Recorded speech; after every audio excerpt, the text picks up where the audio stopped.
Asian University of Bangladesh, Department of Government and Politics, course code GP 4901, course title Western Ancient Political Thought, course teacher হিসেবে আছি আমি Nihat Sultana, assistant professor department of government and politics. আজকে আমাদের course topic Greek রাষ্ট্রচিন্তাবিদ Plato Republic সর্বাত্মকবাদী গ্রন্থ এর যথাযথ বিচার।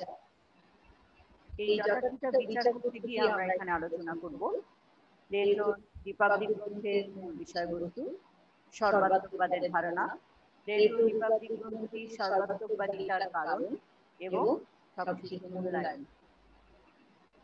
প্রথমত আমরা প্লেটোর তার রিপাবলিক গ্রন্থটি এখানে এর মূল বিষয়বস্তু হিসেবে এখানে উল্লেখ করা হয়েছে ন্যায় বিচার, আদর্শ রাষ্ট্র, সাম্যবাদ ও শিক্ষা ব্যবস্থা সম্পর্কে। তো আমরা প্রথমত মূল বিষয়বস্তুতে গিয়ে ন্যায় বিচার বা ন্যায় তত্ত্ব সম্পর্কে আলোচনা শুরু করেছি। যে প্লেটোর রিপাবলিক গ্রন্থে ন্যায় বিচার তত্ত্ব সম্পর্কে তিনি কি বলেছেন। প্লেটোর মতে যা কিছু আদর্শ রাষ্ট্রের অনুকূলে তাই ন্যায় ধর্ম। তিনি মানবতার তিনটি গুণের ভিত্তিতে রাষ্ট্রের জনসংখ্যাকে তিনটি শ্রেণীতে ভাগ করেছেন, যেমন দার্শনিক শ্রেণী, যোদ্ধা শ্রেণী এবং উৎপাদক শ্রেণী। আর এই তিনটি শ্রেণীর স্ব দায়িত্ব যদি সঠিকভাবে পরিচালিত হয় তাহলে সমাজে বা রাষ্ট্রে ন্যায় বিচার প্রতিষ্ঠা লাভ করবে। আদর্শ রাষ্ট্র সম্পর্কে প্লেটোর ধারণা।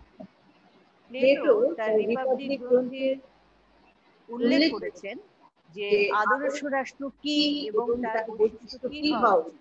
মূলত প্লেটোর তার রিপাবলিক গ্রন্থের মৌলিক আলোচ্য বিষয় হচ্ছে আদর্শ রাষ্ট্র।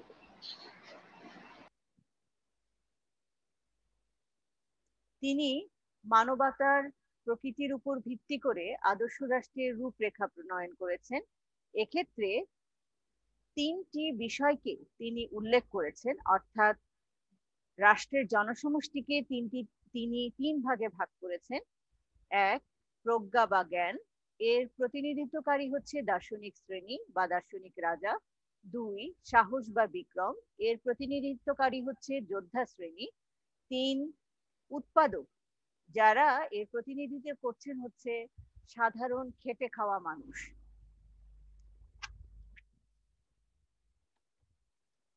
এদের মধ্যে শাসক শ্রেণী বিশেষ গুণের অধিকারী হবে। দার্শনিক রাজা নিজের বিবেক ও বুদ্ধির মাধ্যমে রাষ্ট্র পরিচালনা করবে।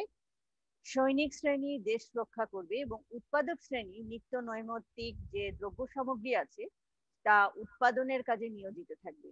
প্লেটোর মতে সমাজের এই তিনটি শ্রেণীর অর্পিত দায়িত্ব যথাযথভাবে পালনের মাধ্যমে সমাজের ন্যায় নীতি প্রতিষ্ঠিত হবে এবং আদর্শ রাষ্ট্রের বাস্তবায়ন ঘটবে। এরপরে প্লেটোর রিপাবলিক গ্রন্থে দার্শনিক রাজা সম্পর্কে তিনি যে আলোচনা করেছেন, সেখানে রাষ্ট্রের শাসনভার তিনি দার্শনিক রাজার হাতে ন্যস্ত করেছেন। তার মতে যিনি সর্বোত্তম জ্ঞানের অধিকারী এবং যিনি বৈজ্ঞানিক প্রমাণের ভিত্তিতে তার যুক্তি ও জ্ঞানকে প্রতিষ্ঠিত করতে সক্ষম, তিনিই দার্শনিক রাজা। একমাত্র দার্শনিকরাই জনগণের মনকে উপলব্ধি করতে পারেন। দার্শনিক রাজা সত্য ও সুন্দরের পূজারী হবেন। তিনি স্বীয় বিবেক এবং জ্ঞানকে কাজে লাগিয়ে শাসন কার্য পরিচালনা করবেন। প্লেটোর মতে দার্শনিক রাজার স্থান হবে আইনের ঊর্ধ্বে, অর্থাৎ প্লেটো দার্শনিক রাজাকে আইন প্রয়োগকারী, আইন প্রণয়নকারী হিসেবেই এখানে উল্লেখ করেছেন। তাতে দার্শনিক রাজা এখানে যেটা বলা হচ্ছে যে রাষ্ট্র বা সমাজ ব্যবস্থায় যদি কোনো সমস্যা দেখা দেয় তাহলে সেখানে লিখিত কোনো আইনের প্রয়োজন নেই। দার্শনিক রাজায় এত বেশি জ্ঞানী থাকবেন, এত বেশি প্রজ্ঞাবান থাকবেন, এত বেশি নিরপেক্ষ এবং বিচক্ষণ থাকবেন যে তিনি ওই সকল সমস্যার সমাধান দেবেন এবং পরবর্তীতে সেটাই আইনে পরিণত হবে বা স্বীকৃত হবে। সাম্যবাদ সম্পর্কে প্লেটোর রিপাবলিক। প্লেটো তার রিপাবলিক গ্রন্থে আদর্শ রাষ্ট্রের কথা বলেছেন। তার সাফল্য বাস্তবায়নের জন্য তিনি শাসক ও সৈনিক শ্রেণীর উপর প্রবর্তনের কথা বলেছেন। এই সাম্যবাদে দুটি ক্ষেত্রে প্রযোজ্য, এক হচ্ছে ব্যক্তিগত সম্পত্তি, দুই হচ্ছে পরিবার প্রথা এবং সেখানে থাকবে স্ত্রী এবং সন্তান, এবং স্থায়ী বিবাহ বন্ধনে তিনি আবদ্ধ করার কথা বলেননি। তিনি বলেছেন যদি দার্শনিক রাজা বা এই শ্রেণীর পরিবার থাকে তাহলে তাদের মধ্যে লোভ, লালসা এবং স্বজনপ্রীতি ঘটবে। সুতরাং তারা যদি পরিবারহীন থাকে তাহলে কোনোভাবেই এই তাদের মধ্যে লোভ লালসা থাকবে না, এবং তারা সাধারণ জনগণকে নিজের সন্তানের মতো করে দেখবে এবং নিজের পরিবারের মতো করে দেখবেন, এবং নিজের জন্য আলাদা কোনো কিছু ভাববার অবকাশ থাকবে না। এরপরে হচ্ছে প্লেটোর শিক্ষা ব্যবস্থা। আদর্শ রাষ্ট্রের নাগরিকের পরিপূর্ণ সত্তায় বিকশিত করার জন্য প্লেটো রাষ্ট্র নিয়ন্ত্রিত শিক্ষা ব্যবস্থার কথা বলেছেন। তার এই শিক্ষা ব্যবস্থা দুই ভাগে বিভক্ত, এক হচ্ছে প্রাথমিক শিক্ষা, দুই হচ্ছে উচ্চতর শিক্ষা। প্রাথমিক শিক্ষার বয়স সীমা শৈশব হতে 20 বছর পর্যন্ত। 18 বছর বয়স পর্যন্ত শিশুদের সাহিত্য, সঙ্গীত এবং প্রাথমিক শিক্ষা দেওয়ার কথা বলেছেন।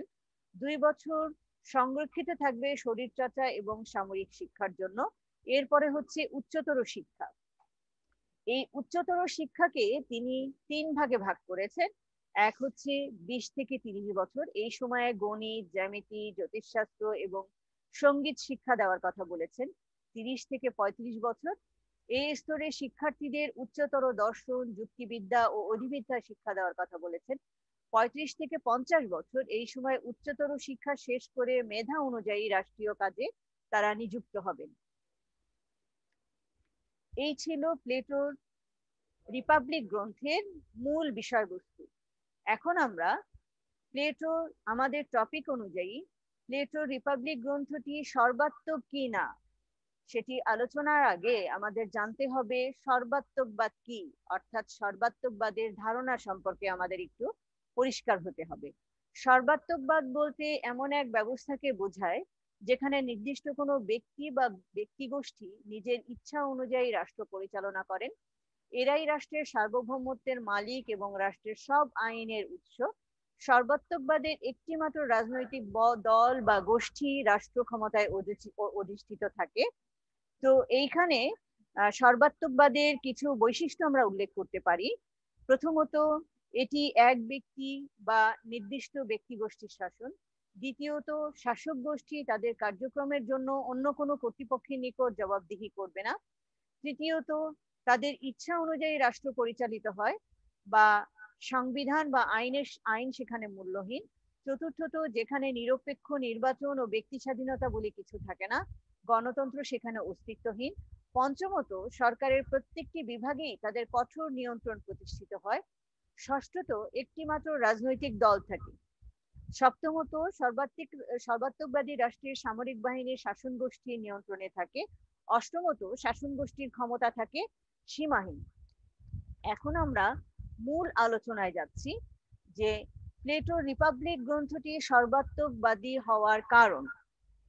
প্রথমত, এখানে বলা হচ্ছে যে বিশেষ করে সর্বাত্মকবাদী বলতে যে রাষ্ট্র ব্যবস্থাকে বোঝানো হয়, প্লেটোর রিপাবলিক গ্রন্থে সর্বাত্মকবাদের যে ব্যাখ্যা এবং যে বিশ্লেষণ তিনি দিয়েছেন সেই অনুযায়ী সর্বাত্মকবাদীর বলার প্রথম কারণ হচ্ছে ন্যায় বিচার এবং রাষ্ট্রীয় স্বার্থ।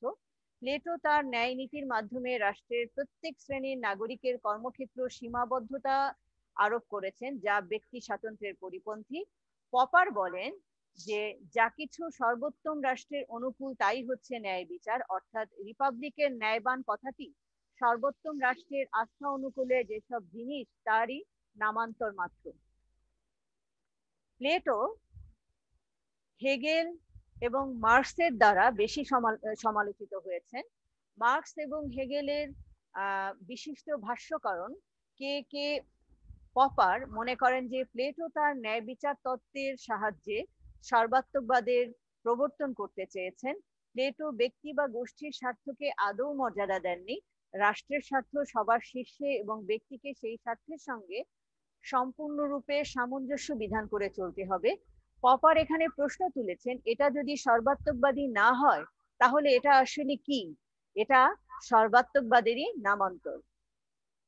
দ্বিতীয় কারণ এখানে যেটা বলা হচ্ছে কার্ল পপারের মতে, দার্শনিক রাজাকে সার্বভৌম ক্ষমতাদার।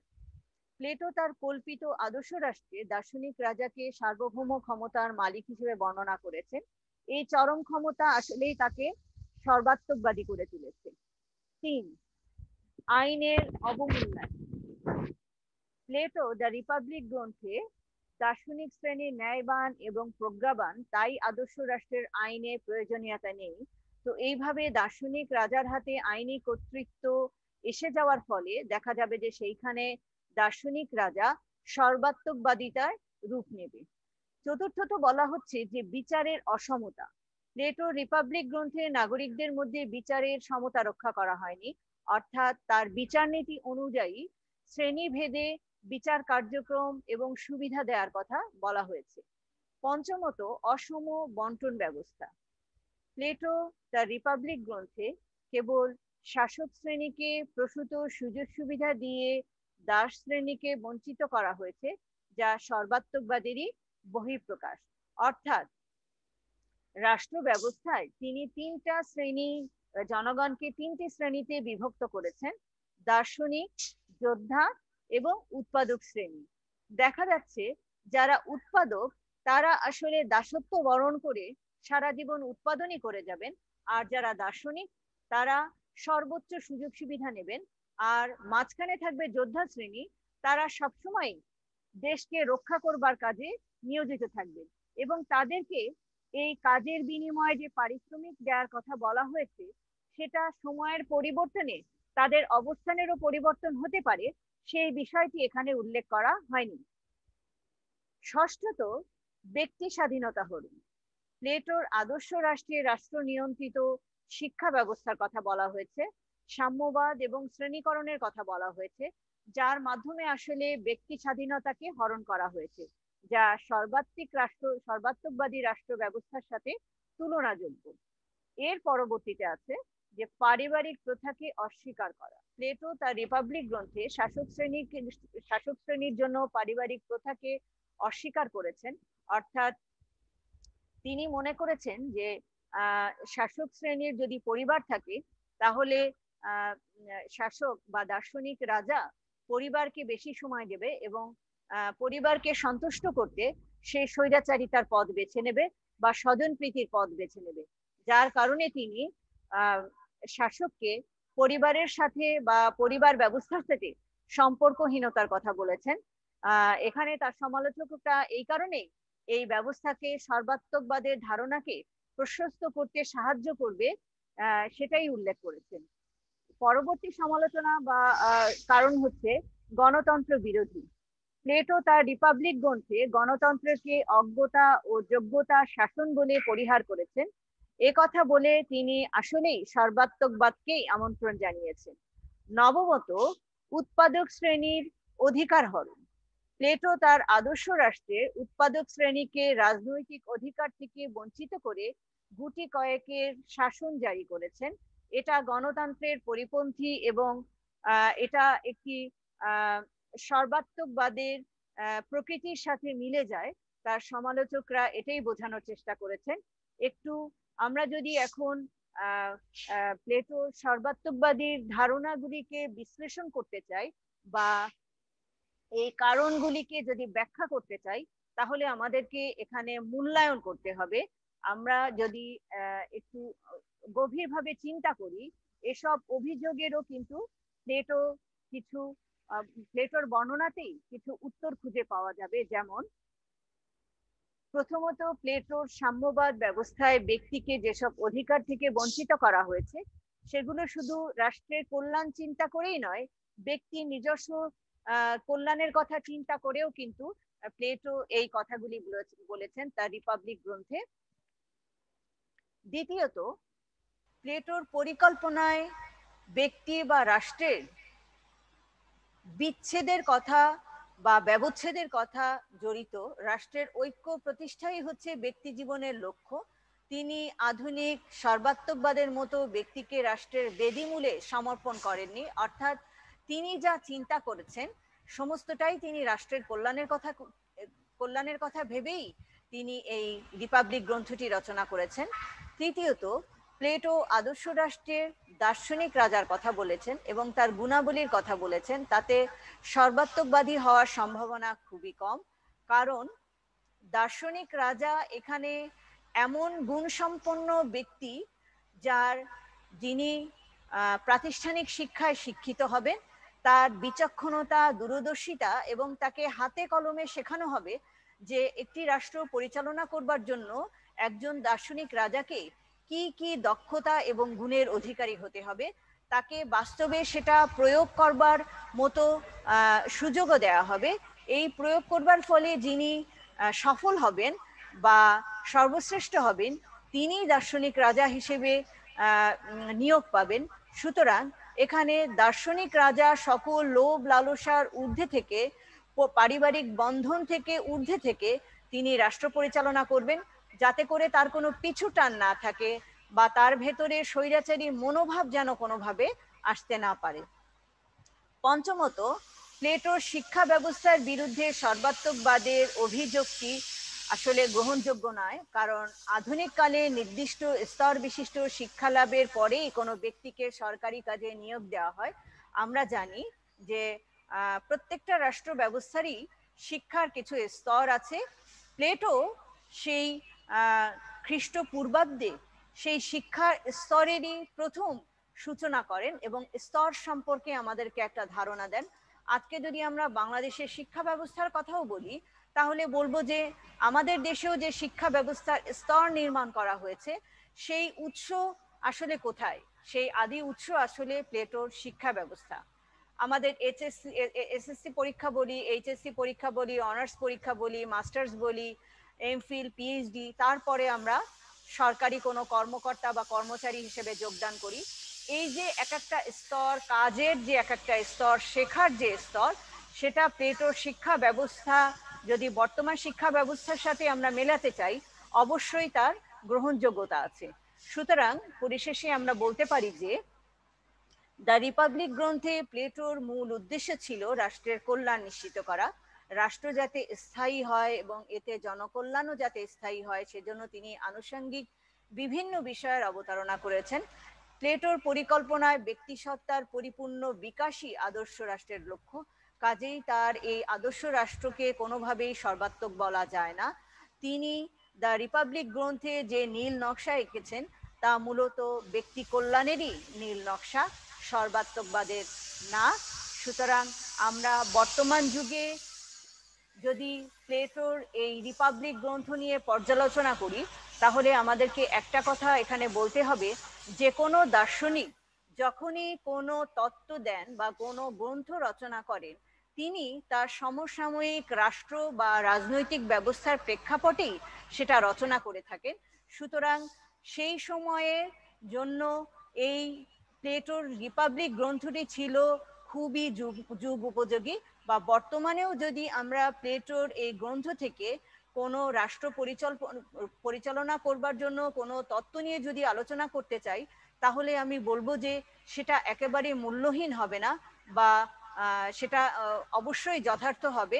বা আমরা যদি বাস্তবে রাজনৈতিক যে কোনো তত্ত্বর বিশ্লেষণ খুঁজতে চাই, তাহলে আমাদের আদি উৎস প্লেটোর রিপাবলিকে একবার হলেও আমাদেরকে যেতে হবে। আজকে এ পর্যন্তই। সবাইকে অনেক ধন্যবাদ। আল্লাহ হাফেজ।